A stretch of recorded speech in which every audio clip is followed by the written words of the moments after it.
એકવાર એક રાજા પોતાની સેનાને યુદ્ધમાં હારતી જોઈ પોતાના મોતના ડરથી જંગલમાં એક ગુફામાં સતાઈ જાય છે.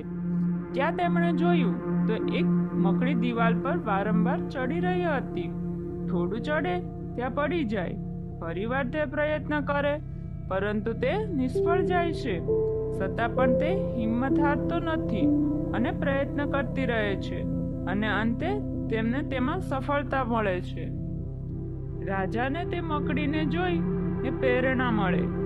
તે ફરીવાર હિંમત કરી ને યુદ્ધ લડવાની તૈયારી કરે છે અને તેમની યુદ્ધમાં વિજય થાય છે. રાજાએ ગુમાવેલું રાજપાટ ફરી મળી જાય છે.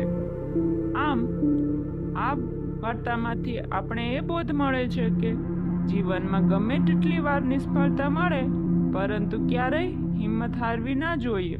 મુશ્કેલીનો દ્રઢ નિશ્ચય સાથે સામનો કરવો જોઈએ.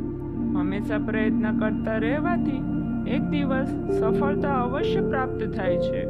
એમને બેઠી રહેવાથી સફળતા ક્યારેય સિદ્ધ થતી નથી. ગમે તેટલી વિપરીત પરિસ્થિતિમાં પ્રયત્ન કરતું રહેવું જોઈએ.